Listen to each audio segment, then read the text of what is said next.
I talk to literally people that are currently under brutal bombing campaigns and mass starvation campaigns conducted by the Israeli state. I cover actual fucking news. The centering this conversation around the personal feelings of a person living in Los Angeles, California, is some of the most unproductive, most selfish, American exceptionalist, garbanzo nonsense I have ever had to encounter. The well is so deep. The well is so deep for American insanity, okay? How does this center my feelings? And it's not even your personal feelings. It's not even your personal feelings. It's the feelings of another person that you're coming in here to continue this conversation on. I'm done. The reason why I don't cover this stuff is because I don't think it's productive, number one.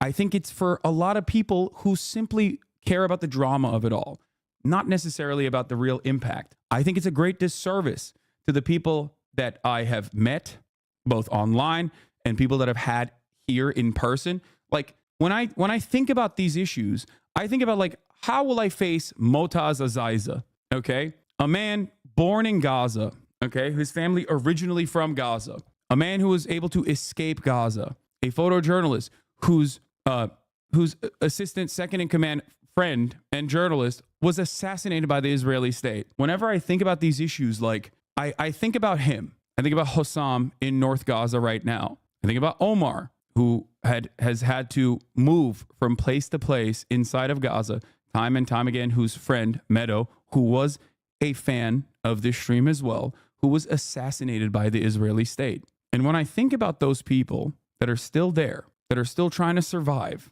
in one of the most unjust acts that a state can enact, and then like your expectation from me is to sit back and talk about like just endless selfish, self-centered drama. Like, how can I make the genocide about me is what it feels like.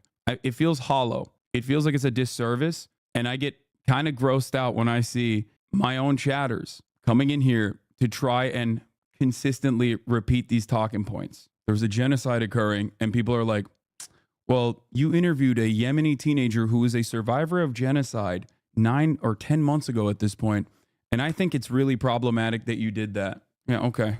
How are you doing mentally? I'm doing fine. I was doing fine until I went live and saw this like barrage of idiotic statements. Like one thing that I did see from all the drama that like immediately zapped my brain was Ethan using a clip from a Bonercelli fan account, an unlisted clip titled HasanAbi in his takedown. Like, that's crazy, man. How fucking far down the rabbit hole are you that you're doing that? I feel like he basically made you to be the representative of anti-Semitism. I don't think people believe this.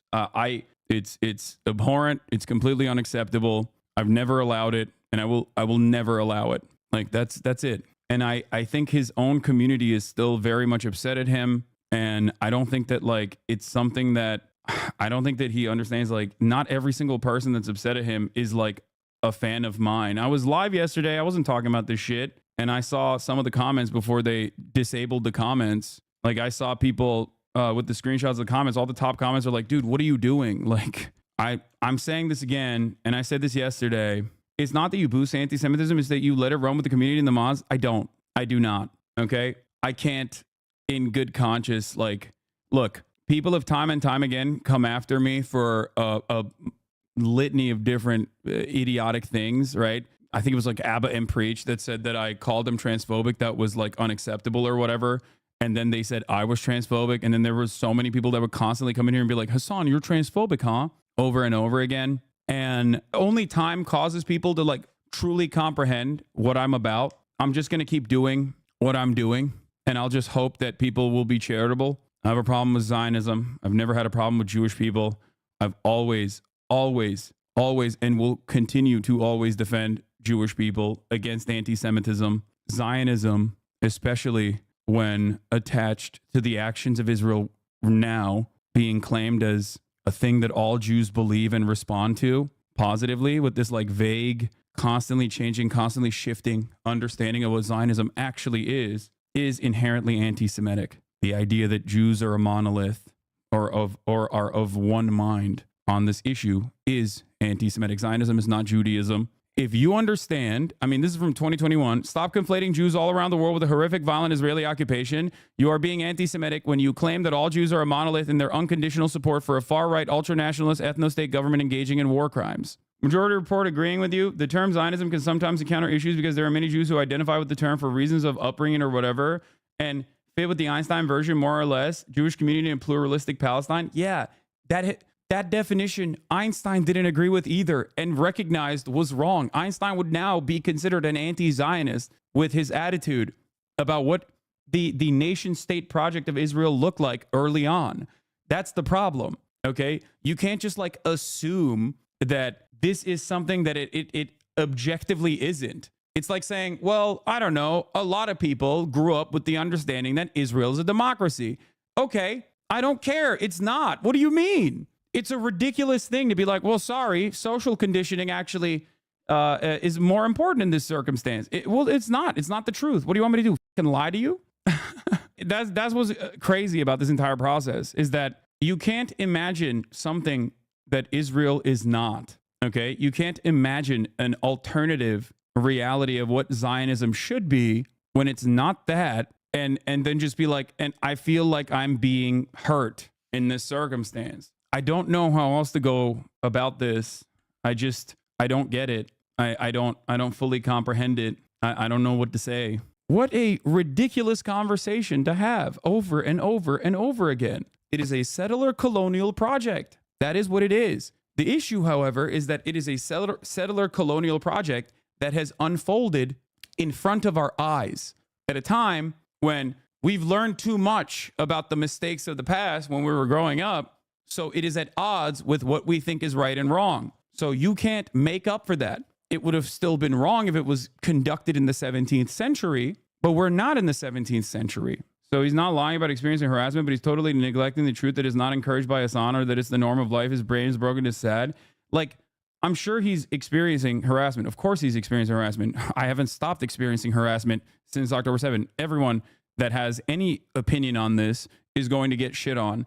I get shit on by people who are pro-Palestine who say I'm not sufficiently pro-Palestine. I get shit on by everyone who's pro-Israel nonstop. The difference is when you say that about someone who is not pro-Israel, it sticks. There is a mainstream narrative surrounding this sort of thing. That's why the college campus protesters, regardless of their Jewish background, for example, were considered to be in the pocket of Hamas and the IRGC. That was a real narrative in the media, right? The balance is entirely slanted in mainstream discourse on these sorts of issues. This does not mean that there aren't bad faith actors that try to masquerade as pro-Palestinian in an effort to funnel a lot of anti-Semitic agitative propaganda. The distinction here is that I do not allow that, and I regularly speak out against it. That's why I said yesterday, like, I urge Ethan to talk to Sam Cedar, okay?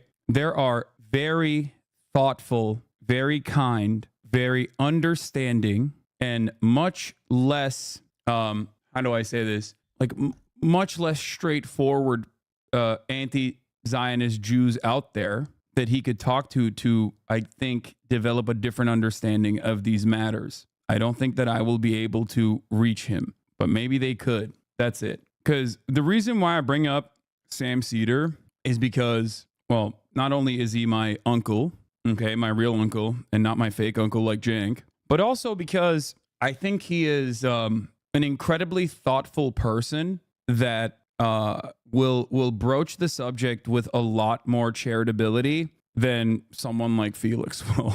You know what I mean? Gabor Mate is another great example of this. I just don't think that I can, I'm gonna be honest, like, I just don't think that I can penetrate the hardened position that he has. You probably just need to bite the bullets of what?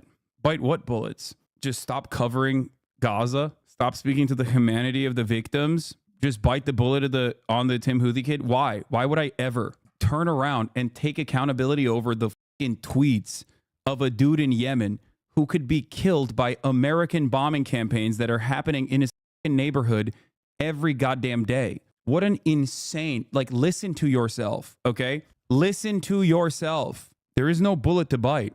I'm not going to ever cave or capitulate an insane set of standards, an insane set of expectations. If I did something that was fucked up by my estimations, I would, of course, apologize for it. I have time and time again. But when people turn around and act like a 19-year-old in Yemen is not a survivor of genocide because I don't feel so, I'm sorry, you're wrong. You know what I mean? You're objectively wrong. No one cares in the media interviews an IDF soldier who says to level Gaza law. I know. I think it's utterly ridiculous to even have this conversation. Like, I don't know. It's just very, very stupid. I think people don't understand Ethan's own fan base because he had a genuine change of mind, which I respect him for. Okay, still to this day, on a lot of these issues, he cultivated a very progressive community, much broader and much different than my community. And those very progressive people, understandably, have a different attitude. I think that is the main problem here. The main problem here is that I don't think he understands this. I don't think he understands that his audience actively try to not think about his opinions or the way he presents himself on this issue, because the reality of the matter is, I still believe and hope that he is considerate of the genocide that Israel is engaging in and that he recognizes that Israel is an apartheid state. I don't know where he's at on the matter, but considering that he consistently pulls up random people on Twitter and says, I've been getting serially harassed by people over and over again from Hassan's community, I think that's his way of saying, my opinion on the issue is known by everyone, but every single time, even the conversations, look back at the conversations that we had in the early steps, okay, in the early stages of October, the conversation that we had on my stream. Go back and watch the conversation with today's eyes. My position on none of this has changed. And since then, a lot more people have become more cognizant, become more understanding of the situation on the ground. I've had all of this. I've had this whole thing. I've had this entire conversation now at this point. And all he will see are things that are clip-chimped with the most negative framing possible. And it will continue this endless spiral of drama.